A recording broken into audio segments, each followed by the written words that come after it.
Hello everyone, welcome to DC teachers academy. तो आज के इस वीडियो में हम बात करेंगे थ्योरीज ऑफ आइसोस्टेसी के बारे में। एक बहुत ही कंसेप्चुअल टॉपिक है, इसमें थोड़ी बहुत फिजिक्स भी यूज़ होगी, लेकिन मैं आपको कोशिश करूँगा कि बहुत ही आसान भाषा में इस टॉपिक को समझा सकूँ। इससे हर साल या कह सकते हो ऑल्टरनेट ईयर में यूजीसी नेट के पेपर उठाओगे तो एक या दो क्वेश्चन इससे ज़रूर पूछे गए हैं। और आपके जो और भी एग्ज़ाम है, जैसे आपका यूपीएससी ऑप्शनल भी अगर आपने ज्योग्राफी लिया है तो उसके लिए बहुत ही ज़्यादा इंपॉर्टेंट टॉपिक है। तो चलिए स्टार्ट करते हैं। सबसे पहले हम समझ लेते हैं कि आइसोस्टेसी का मतलब क्या है। देखो, आइसोस्टेसी एक ग्रीक वर्ड आइसोस्टैटिक से मिलकर बना है, जिसका मतलब होता है इक्वल स्टैंडिंग। अब आप देखते होंगे कि हमारी पृथ्वी है, हमारी जो क्रस्ट है, उस क्रस्टल लैंडफॉर्म्स पे कई सारे फीचर्स पाए जाते हैं। जैसे माउंटेन्स होते हैं, ठीक है, प्लेटू होते हैं, और आपकी हिल्स होती हैं, आपके प्लेन्स होते हैं, और ओशियंस हैं। ये सारी चीज़ें कहाँ पाई जाती हैं? पृथ्वी की क्रस्ट पे पाई जाती हैं, ठीक है। और आपको ये भी पता है कि ये सारी चीज़ें जो है, क्रस्ट जो है, लैंडफॉर्म है, वो किसके ऊपर तैर रही है? वो मेंटल यानी एस्थेनोस्फीयर के ऊपर तैर रही है। तो हम यहाँ से ये कह सकते हैं कि भाई जब ये तैर रही है तो कोई चीज़ बड़ी है, कोई चीज़ छोटी है, तो ये एक दूसरे को बैलेंस कैसे किए हुए है। जैसे मान लीजिए, अगर पर्वत की बात करें तो जैसे माउंट एवरेस्ट ले लो, हिमालयस का जो सबसे बड़ी चोटी है माउंट एवरेस्ट, वो बहुत लंबा है। पठार जो है छोटे होते हैं। अगर प्लेन देखा जाए तो और भी छोटे होते हैं। और अगर हम अपने ओशियंस की बात करें तो बिल्कुल ही वो बेस ही हम ओशियन को मानते हैं। तो कहने का मतलब ये है कि पर्वत इतना बड़ा होते हुए भी नहीं गिरता है। भाई उसको गिरना चाहिए, क्यों नहीं गिर रहा है? क्या रीज़न है कि वो नहीं गिर रहा है? ठीक है। तो कहने का मतलब ये है कि ये सारे इक्वल स्टैंडिंग है, एकदम खड़े हुए हैं। पृथ्वी मूव कर रही है, रोटेट कर रही है, लेकिन ये नहीं गिर रहे हैं, इतने बड़े होते हुए भी नहीं गिर रहे हैं। तो इसके पीछे रीज़न क्या है? वहीं से हमें ज़रूरत होती है आइसोस्टेसी को समझने की। आइसोस्टेसी का मतलब है इक्वल स्टैंडिंग। ये इक्वल स्टैंडिंग मतलब सभी जितने भी फीचर्स हैं पृथ्वी के ऊपर, चाहे वो माउंटेन हो, चाहे प्लेट्यू हो, चाहे वो प्लेन हो, वो एक तरीके से खड़े हुए हैं। इक्वल स्टैंडिंग है, मतलब बराबर रूप से खड़े हुए हैं। तो चलिए स्टार्ट करते हैं। देखो, सबसे पहले हम बात करेंगे कि जो आइसोस्टेसी है वो अमेरिकन जियोलॉजिस्ट क्लेरेंस डटन ने 1889 में ये जो वर्ड इसका यूज किया था, आइसोस्टेसी का जो सबसे पहले टर्म यूज़ किया गया वो क्लेरेंस डटन के द्वारा 1889 में यूज़ किया गया to indicate the state of balance. मतलब ये एक बैलेंस को बताता है किस तरीके से ये फीचर्स जो हैं एक दूसरे से बैलेंस बनाए हुए हैं। तो चलिए अब हम समझ लेते हैं कि डेवलपमेंट ऑफ आइसोस्टेसी कंसेप्ट के बारे में। तो इस कंसेप्ट का डेवलपमेंट कैसे हुआ था? तो जो सबसे पहले अगर हम बात करें, जो आइसोस्टेसी का कंसेप्ट कैसे मन में आया जियोमॉर्फोलॉजिस्ट के, तो सबसे पहले जो जियोमॉर्फोलॉजिस्ट थे पियरे बॉगर, इन्होंने अपना एक एक्सपेरिमेंट किया था। कहाँ किया था? एंडीज माउंटेन की जो चोटी है चिम्बराजो, उसके पास में इन्होंने एक एक्सपेरिमेंट किया। क्या एक्सपेरिमेंट किया उन्होंने? अब वो एक प्लम्ब लाइन को चिम्बराजो के पास में लेकर के गए, तो उन्होंने देखा कि जो आपका एंडीज माउंटेन की चोटी चिम्बराजो है, वो प्लम्ब लाइन को उतना अट्रैक्ट नहीं कर रही थी जितना उसको करना चाहिए था। ठीक है। कहने का मतलब क्या हुआ? अब सबसे पहले आप समझ लो कि प्लम्ब लाइन होती क्या। तो देखो, ये आपका प्लम्ब बॉब है, ये आपने देखा होगा, इसको हम कहते हैं प्लम्ब बॉब। ठीक है। और ये बेसिकली यूज़ होता है स्टेट ऑफ बैलेंस को नापने के लिए। ठीक है। अब जैसे आपने देखा होगा, जब आपके घर में कंस्ट्रक्शन का वर्क होता है तो वहाँ पे ये दीवार बिल्कुल सीधी चल रही है नहीं चल रही है, तो उसको नापने के लिए इसका यूज किया जाता है। तो ये वहाँ पे लटकाया गया, और जब लटकाया गया तो वहाँ पे उन्होंने देखा कि जो चिम्बराजो है वो उसको उतना अट्रैक्ट नहीं कर रहा था जितना अट्रैक्ट करना चाहिए था।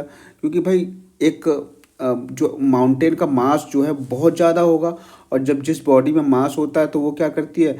दूसरी बॉडी को अट्रैक्ट करती है। लॉ ऑफ ग्रेविटेशन आपने पढ़ा होगा। ठीक है। जैसे आपने देखा होगा चंद्रमा का जो ग्रेविटेशन फोर्स है वो क्या करता है? ओशियन के वाटर को अट्रैक्ट करता है, तभी तो टाइड्स आते हैं, है ना। तो इस तरीके से ऐसे जो प्रत्येक कोई भी ऐसा ऑब्जेक्ट जिसमें अपना एक हैवी मास होता है, ठीक है, तो वो ग्रेविटेशनल फोर्स से अट्रैक्ट करता है एक दूसरी चीज़ को। तो यहाँ पर जो अब देखो भाई, एंडीज माउंटेन का वेट तो बहुत ज़्यादा होना चाहिए, होगा ही। और प्लम लाइन तो बहुत छोटी है, प्लम बहुत छोटा होता, तो उसको जितनी अमाउंट में अट्रैक्ट करना चाहिए था उतना अट्रैक्ट उसने नहीं किया। तो he thus maintain the gravitational attraction of the Andes is much smaller than that to be expected. इसका मतलब क्या हुआ कि उन्होंने ये सोचा कि भाई ऐसा क्यों हो रहा है कि इसका ग्रेविटेशनल फोर्स इतना कम क्यों है। इसका मतलब ये है कि इसका मास कम होना चाहिए एंडीज माउंटेन का, ठीक है। तो इसके बाद में और भी कई सारे एक्सपेरिमेंट किए गए। तो एक एक्सपेरिमेंट सर जॉर्ज एवरेस्ट, जो उस समय के सर्वेयर जनरल ऑफ इंडिया थे, 1859 में उन्होंने इंडिया में 2 जगह एक्सपेरिमेंट किया। उन 2 जगह के नाम थे कल्याणपुर एंड कल्याणा। तो मान लीजिए कि ये आपका कल्याणपुर है, ये कल्याणा है और ये कल्याणपुर है। तो इन्होंने इन दोनों के बीच की दूरी को निकालने के लिए इन दोनों के लैटिट्यूड ज्ञात किए। तो उन्होंने देखा कि इन्होंने 2 मेथड यूज़ किए थे। कौन कौन से मेथड यूज़ किए थे? एक तो था डायरेक्ट ट्रायंगुलेशन मेथड और एक था द एस्ट्रोनॉमिकल मेथड। तो इन्होंने 2 मेथड का प्रयोग किया। किस लिए प्रयोग किया? इन दोनों के बीच की डिस्टेंस को निकालने के लिए, ठीक है। तो ट्रायंगुलेशन मेथड से इन दोनों के बीच का डिस्टेंस कितना आया? ये आया 5 डिग्री 23 मिनट 42 सेकेंड के लगभग। और एस्ट्रोनॉमिकल मेथड से जो डिस्टेंस आया वो 5 डिग्री 23 मिनट 37 सेकेंड के लगभग आया। तो इन्होंने देखा कि इन दोनों मेथड से जो दूरी का कितना अंतर आ रहा है वो 5.23 सेकेंड का अंतर आ रहा है। ये ध्यान रखना इम्पॉर्टेंट है कि इन 2 मेथड का इन्होंने प्रयोग किया। किस लिए प्रयोग किया? कि 2 स्थान हैं भारत में, कल्याणा जो हिमाचल प्रदेश में पड़ता है और एक कल्याणपुर। इन दोनों के बीच की दूरी कितनी थी? 370 मील्स अपार्ट थी। तो इन दोनों मेथड से इन दोनों के बीच की दूरी निकाली गई। तो जो ट्रायंगुलेशन मेथड से दूरी आई वो 5 डिग्री 23 मिनट 42 सेकेंड आई, और जो एस्ट्रोनॉमिकल मेथड से आई वो आपकी 5 डिग्री 23 मिनट 37 सेकेंड आई। इन दोनों बीच का डिफरेंस निकालोगे तो 42 में से जब 37 माइनस कर दोगे तो लगभग 5 सेकेंड के अप्रॉक्स आपका आंसर यहाँ पे आएगा। तो डिफरेंस कितना आया? 5.23 सेकेंड का डिफरेंस आया। अब ये डिफरेंस क्यों आ रहा है, ये डिस्क्रिपेंसी क्यों हो रही है इन दोनों के बीच में, ठीक है। तो यहाँ पर क्या हुआ, ये देखा कि भाई जितना अट्रैक्ट करना चाहिए था हिमालय को, ठीक है, हिमालय को जितना अट्रैक्ट करना चाहिए था प्लम बॉब को, लेकिन उसने उतना अट्रैक्ट नहीं किया, तभी तो इतना डिफरेंस आया, ठीक है। तो इसका मतलब अब हुआ क्या, बहुत सारे कंसेप्ट इसके लिए लगाए गए। बहुत से जो लोग थे, ज्योग्राफर्स थे, उन्होंने अपने अपने मत दिए इसके बिहाफ में कि भाई जब कम आ रहा है, तो लोगों ने ये सोचा कि जितना हम समझ रहे हैं कि जो हिमालय का जो मास है उतना ज़्यादा नहीं है। इसका मतलब हिमालय जो है अंदर से खोखला है, अंदर से उसके अंदर जो है एयर बबल्स भरे हुए हैं, ठीक है, वाटर बबल्स भरे हुए हैं। तो कहने का मतलब अंदर से वो खोखला है, उसमें बुलबुले बने हुए हैं। जब कोई चीज़ खोखली होगी तो वो हल्की होती है, ठीक है। तो ये काफ़ी लोगों ने जो है इस तरीके का कंसेप्ट दिया, लेकिन हालांकि ये कंसेप्ट नकार दिए गए, ठीक है। क्यों नकार दिए गए? जब इसकी रिसर्च की गई, जब कोई चीज़ खोखली होगी तो इतनी जो है इतने टाइम से एक ही जगह पर टिकी हुई क्यों है, वो तो गिर जाती जब खोखली होती। तो ये सारे कंसेप्ट जो हैं नकार दिए गए। तो इस कंसेप्ट को एक्सप्लेन करने के लिए अब हमारे पास 2 मेन ज्योग्राफर्स होंगे। एक तो होंगे एरी, तो यहाँ पे हम पढ़ेंगे the concept of Airy and concept of Pratt. ये दोनों कंसेप्ट आपके एग्जाम के लिए बहुत ही ज़्यादा इंपॉर्टेंट है। तो कंसेप्ट ऑफ सर जॉर्ज एरी क्या है? तो इन्होंने क्या कहा था? इन्होंने ये कहा कि the great mass of the Himalayas was not only surface phenomena, the lighter rocks of which they are compose do not merely rest on the level of the surface of the denser material beneath. इन्होंने ये कहा कि ज़रूरी नहीं है कि जितना हम हिमालय को देख रहे हैं, जो सरफेस के ऊपर देख रहे हैं, वो उतना ही बड़ा हो, वो सरफेस के नीचे भी काफ़ी बड़ा हो सकता है। और कितना बड़ा हो सकता है? तो उन्होंने ये बताया, for example an iceberg floats in a water in such a way that for every 1 part to be above water level 9 parts of the iceberg remain below the water level.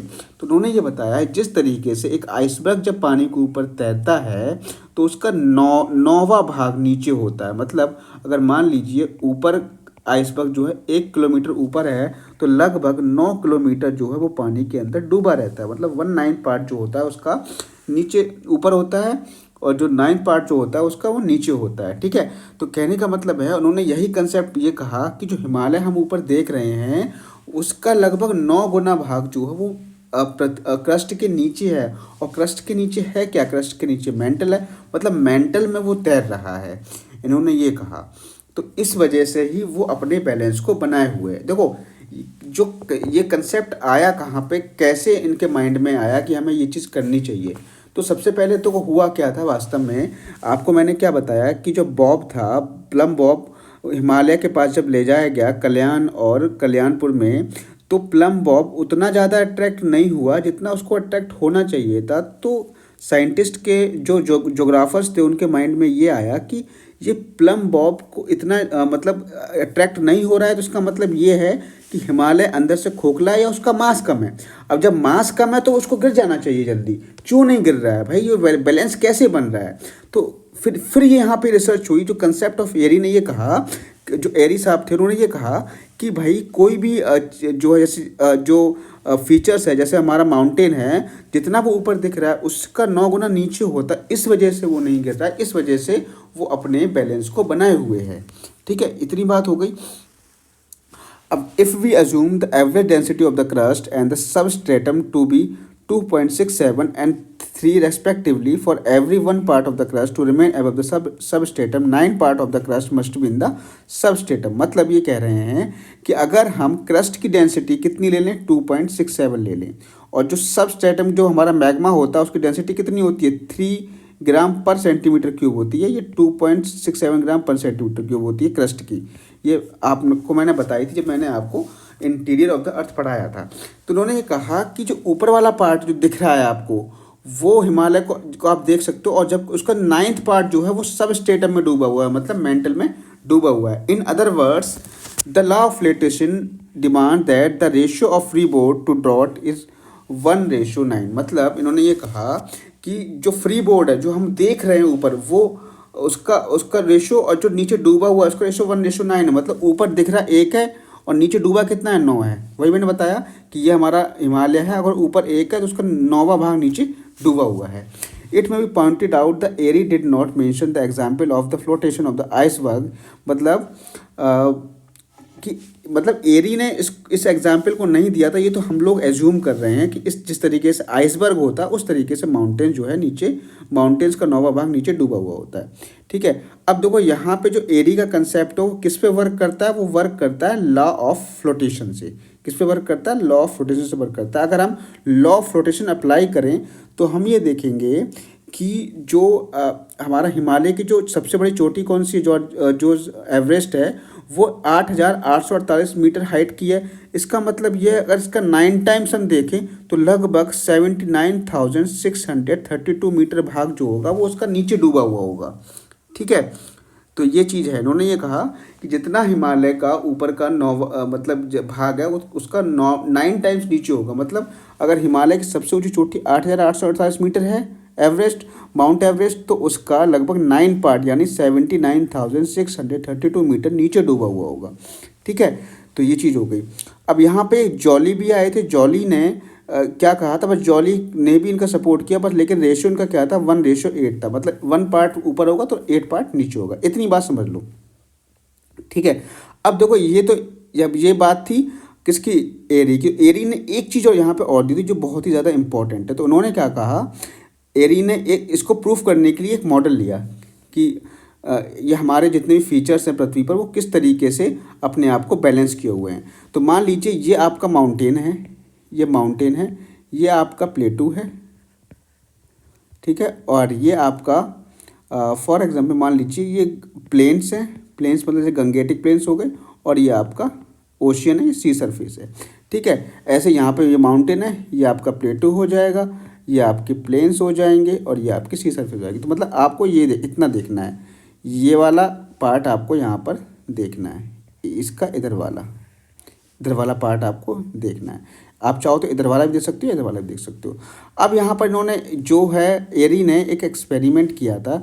इन्होंने बताया था the density Airy postulated if the land column above the substratum is larger its greater part would be submerge in the substratum. मतलब जितना बड़ा वो ऊपर होगा उतना ही बड़ा, उससे ज़्यादा मतलब उसी के रेशियो में बड़ा पार्ट नीचे ही होगा उसके, है ना। If the land column is lower, अगर लैंड कॉलम लोअर है तो स्मॉलर पार्ट नीचे होगा, मतलब ऊपर वाला पार्ट जितना बड़ा होगा उतना ही बड़ा पार्ट नीचे होगा। अगर ऊपर वाला पार्ट स्मॉलर है तो नीचे वाला पार्ट भी स्मॉलर होता चला जाएगा। तो आप यहाँ पर देख सकते हो, देखो मैं आपको दिखा दे रहा हूँ।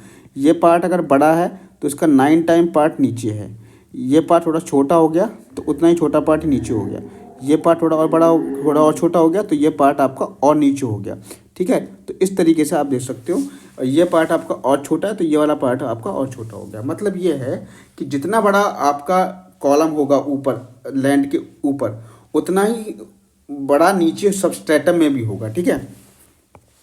तो according to Airy the density of different column of the land, जैसे माउंटेन्स हैं, प्लेटू हैं, प्लेन्स हैं, रिमेन्स द सेम। इन्होंने ये बताया कि जितने भी कॉलम्स होते हैं, जितने भी फीचर्स हैं, जैसे माउंटेन्स है, प्लेटू है, प्लेन्स है, इनकी जो डेंसिटी होती है सबकी सेम है, डेंसिटी सेम है।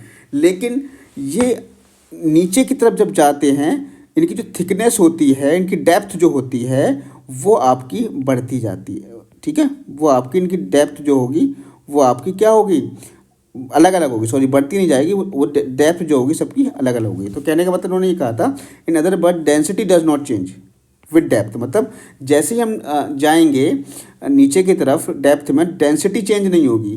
तो उन्होंने कंसेप्ट दिया था uniform density with varying thickness का, ये इंपॉर्टेंट है। Uniform density with varying thickness का इन्होंने कंसेप्ट दिया था। अब देखो यूनिफॉर्म डेंसिटी मतलब जितने भी चीज़ें हैं, माउंटेन है, चाहे प्लेटू ले लो, चाहे प्लेन्स ले लो, चाहे सी ले लो, इन सबकी इन्होंने डेंसिटी क्या बताई, यूनिफॉर्म बताई थी। विद वेरिंग थिकनेस मतलब इनकी जो थिकनेस जो होगी यानी इनका जो डेप्थ होगी वो आपकी वेरी करेगी, ठीक है। जो जितना ऊपर बड़ा पार्ट होगा उतना ही जो है नीचे की तरफ जो है उसका सबस्ट्रेटम में पार्ट जाएगा, ठीक है। तो एक जो सबसे ज़्यादा बड़ा जो होगा पार्ट, इसका जितना जो सबसे ज़्यादा गहराई वाला पार्ट होगा उसको उन्होंने कह दिया depth of compensation. Depth of compensation क्या है कि जहाँ तक जो है सबसे बड़े पार्ट की जितनी भी लेंथ जिस डेप्थ तक जाएगी वो हमारा क्या होगा, डेप्थ ऑफ कंपनसेशन होगा। मतलब माउंटेन का जो है सबसे बड़ा यहाँ पे हाइट जो है लैंड के ऊपर माउंटेन की होगी, तो वो ही डिसाइड करेगी डेप्थ ऑफ कंपनसेशन क्या है। मतलब वो उसका 9 टाइम जो नीचे की तरफ होगा वही हमारा कहलाएगा डेप्थ ऑफ कंपनसेशन, ठीक है। तो इन्होंने किसका कंसेप्ट दिया था, इन्होंने कंसेप्ट दिया था uniform density with varying thickness का। ये बात आपको अपने माइंड में रखनी है। इन्होंने क्या कहा कि जितने भी फीचर्स हैं, चाहे माउंटेन हैं, प्लेटू हैं, प्लेन्स हैं, चाहे सी है, ओशियन बॉटम है, इन सब का जो है इन सब की डेंसिटी सेम होती है, लेकिन इनकी जो अंदर की थिकनेस होगी जो है वो अलग अलग होगी, वेरिंग थिकनेस। मतलब समझ में आपको आ गया होगा। अब देखो यहाँ पर इसके लिए इन्होंने एरी ने एक और एक्सपेरिमेंट किया था। इन्होंने क्या किया, ही एरी टुक के सेवरल पीसेस ऑफ आयरन। इन्होंने लोहे की टुकड़े लिए विद वेरिंग लेंथ, उनकी लेंथ अलग अलग थी, और उनको मरकरी में डुबो दिया। जब मरकरी में डुबो दिया तो सारे जो पीसेस थे वो किसके थे, आयरन के थे। और जो ज़्यादा लेंथ का होगा वो ज़्यादा डेप्थ तक गया होगा, जो कम लेंथ का होगा वो कम डेप्थ तक गया होगा। और यही सेम एक्सपेरिमेंट इन्होंने किया था वुडन पीसेस के साथ में, ठीक है। तो वही रिजल्ट निकल के सामने आया, ठीक है। तो यहाँ पर आप ये देख सकते हो कि यहाँ पर वुडन पीसेस लिए हैं, और जो वुडन पीसेस जो ज़्यादा लंबा था वो ज़्यादा गहराई तक गया, जो कम लंबा था वो कम गहराई तक जाएगा। इस तरीके से इन्होंने एक्सपेरिमेंट यहाँ पर किया था। तो यही इन्होंने कहा कि भाई जितने भी फीचर्स हैं वो अपने आप को कैसे बैलेंस किए हुए हैं, क्योंकि अब बैलेंस ऐसे किए हुए हैं जितनी हाइट होगी उसका 9 टाइम्स वो अपने नीचे की तरफ लेके जाएंगे सबस्ट्रेटम में, ठीक है। अब जैसे मान लो कोई घर बनवाता है, तो घर बनवाते टाइम जितना भी पार्ट उसका जो जितनी भी बड़ी बड़ी बिल्डिंग्स आपने देखी होंगी, तो जितनी बड़ी बिल्डिंग होगी उसकी नींव उतनी ही गहरी नीचे होगी। मतलब जितना वेट ऊपर चाहिए उनको, देखो जैसे मान के चलो कि आपको फॉर एग्जांपल यहाँ पे आपने कोई भी मतलब घर बनवाया, तो आपको जितना वेट ऊपर उतना ही वेट नीचे चाहिए होगा।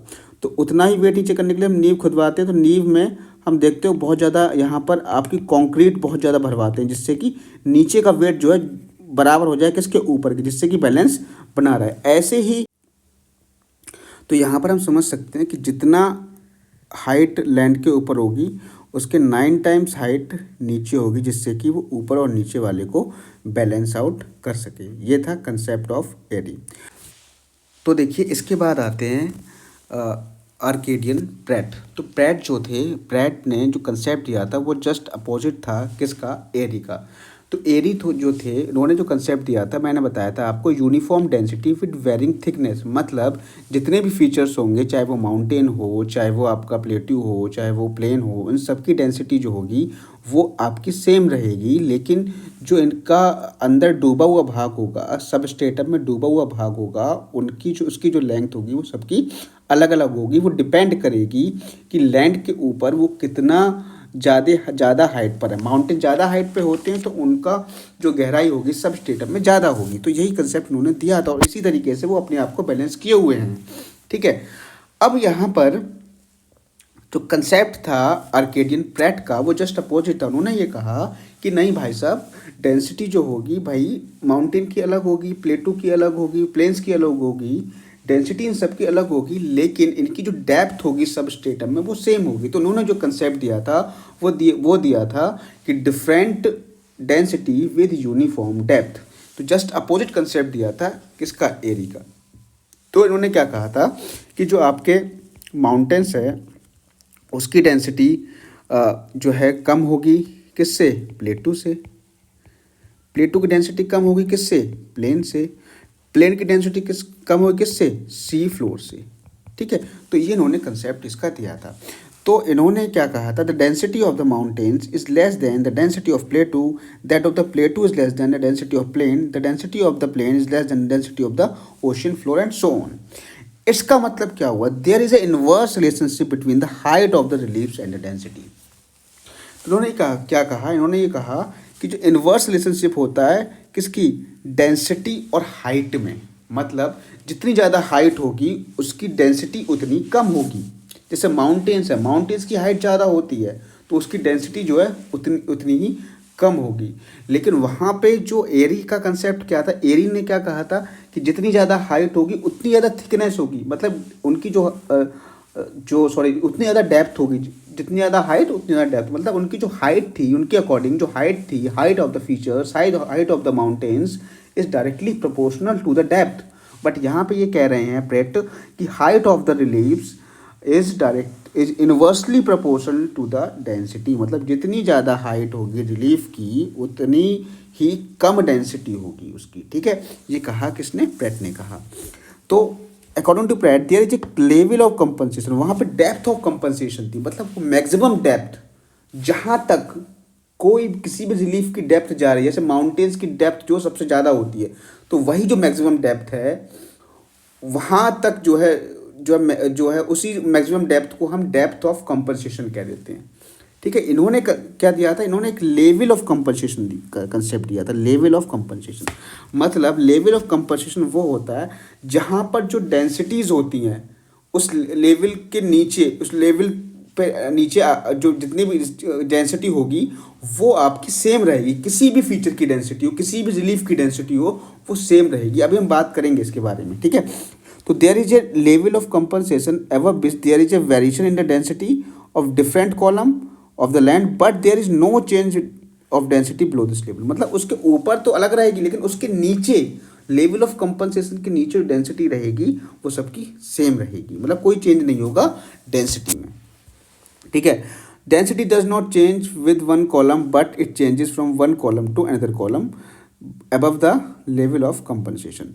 ठीक है, अभी हम समझेंगे इनके कंसेप्ट को। तो इनका कंसेप्ट को हम कहते हैं uniform depth with varying density. ये आपको ध्यान रखना इंपॉर्टेंट है। ठीक है, अब आइए समझते हैं इस एग्जाम्पल से। तो यहाँ पे आप देखिए, ये है आपकी लाइन ऑफ कंपनसेशन। तो यहाँ पे मान लीजिए दो कॉलम है, ए है, कॉलम ए है और कॉलम बी है। तो मान के चलिए कि इसकी डेंसिटी अलग है और इसकी डेंसिटी अलग है। अब यहाँ पर आप मान के चलो कि इन दोनों को, फॉर एग्जांपल अगर आप किसी पानी में डुबो रहे हो, ठीक है, तो पानी में डुबो, अब से एक इसकी बात छोड़ा, अब मुझे एक बात ये बताओ कि भाई अगर ये इन दोनों के मासेस जो होने चाहिए वो बराबर होने चाहिए, mass of A is equals to mass of B, तभी तो बैलेंस होगा। बताओ, अगर मान के चलो यहाँ पर एक मास मैंने ये रखा और एक मास ये रखा, और यहाँ पे हमने एक, मान के चलो यहाँ पे एक तरीके से फलक्रम है, या इसको हम कह सकते हैं एक धुरी है, तो यहाँ पर पॉइंट ए है, पॉइंट बी है, यहाँ पे एक मास रखा हुआ है, एक मास यहाँ पे रखा हुआ है, लेकिन यहाँ पे थोड़ा सा मुझे सही करना होगा इसको, मास ए मास बी।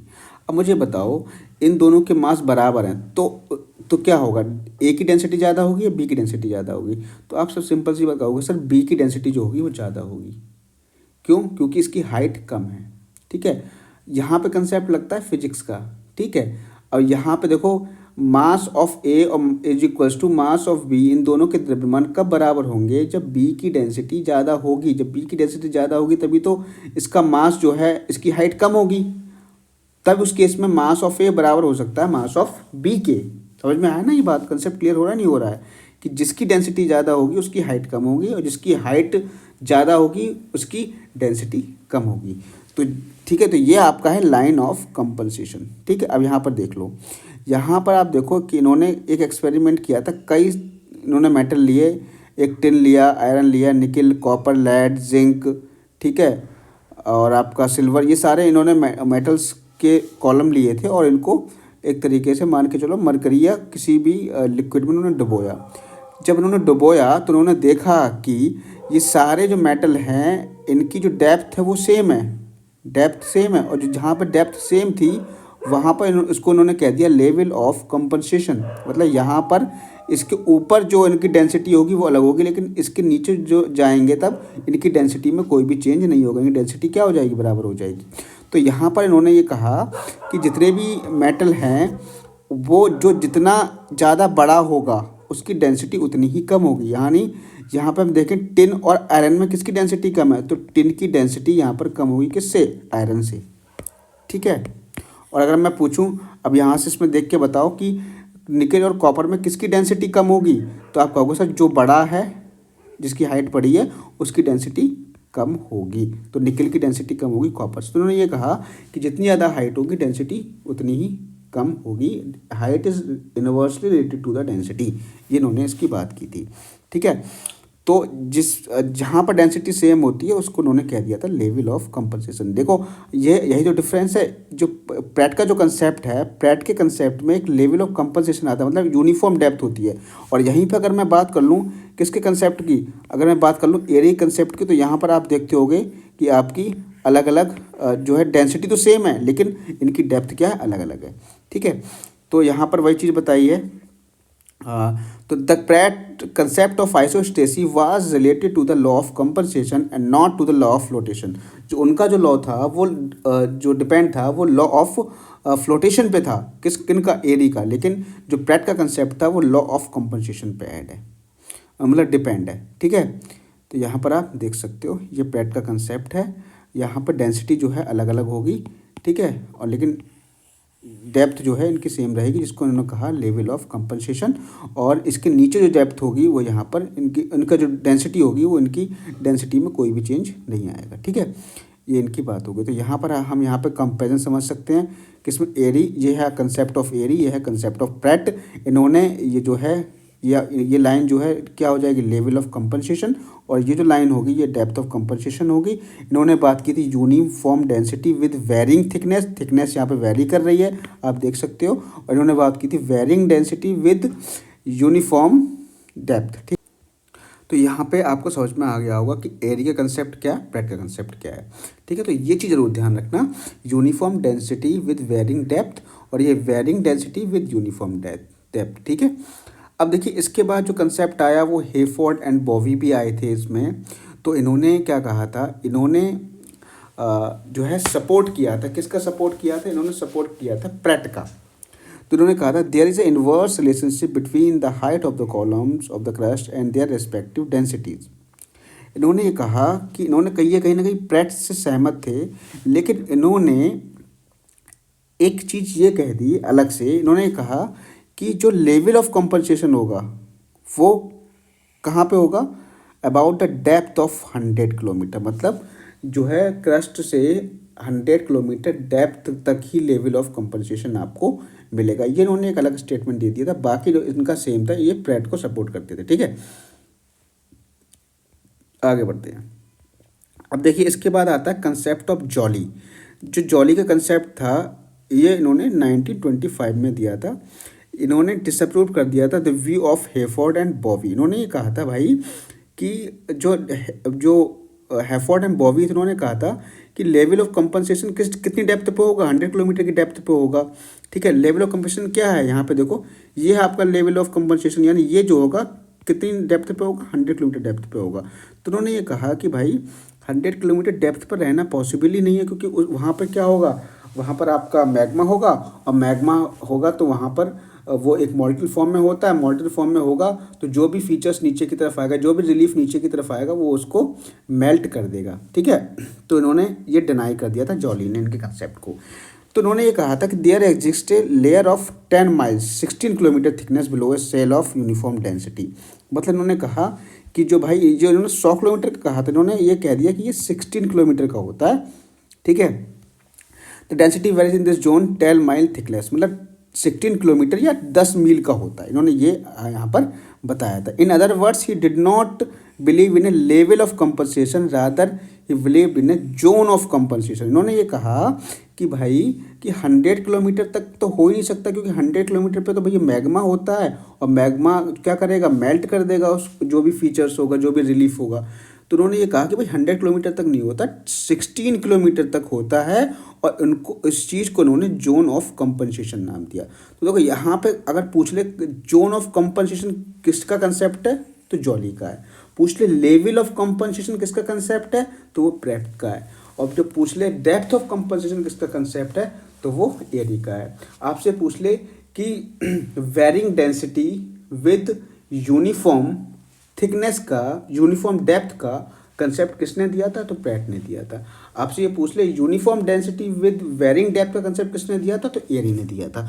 यही चीज़ें आपसे पूछता है यूजीसी नेट में। ठीक है, तो ये चीज़ आपको यहाँ पर समझ में आ गई होगी। तो यहाँ पर थोड़ा सा कंपेरिजन कर लेते हैं कि देखो प्रैट ने क्या कहा था, all blocks have equal depth with varying density, ये प्रैट ने कहा था।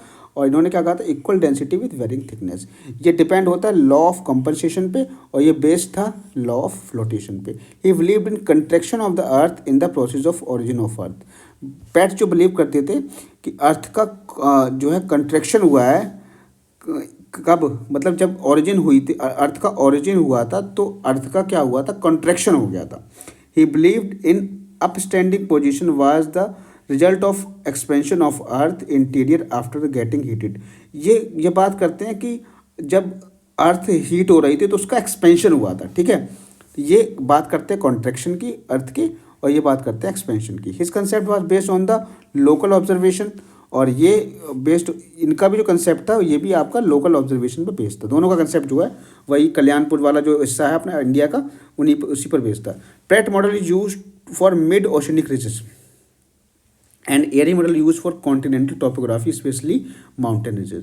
Pratt does not used word root का इन्होंने यूज़ नहीं किया था, और जो है इन्होंने रूट का यूज़ किया था कि जो माउंटेन की रूट होती है वो 9 टाइम्स बिलो होती हैं क्रस्ट की। ठीक है, तो ये आपने यहाँ पे जॉली और प्रैट और एरी का जो है कंपैरिजन कर लिया। तो आपके जो क्वेश्चंस हैं मोस्टली आपके सारे इसी पे, जो मैंने आपको बताया था ना कि लेवल ऑफ कंपनसेशन किसका है, तो आपका प्रैट का है। डेप्थ ऑफ कंपनसेशन किसका है, वो आपका एरी का है। जोन ऑफ कंपनसेशन किसका है, वो जॉली का है।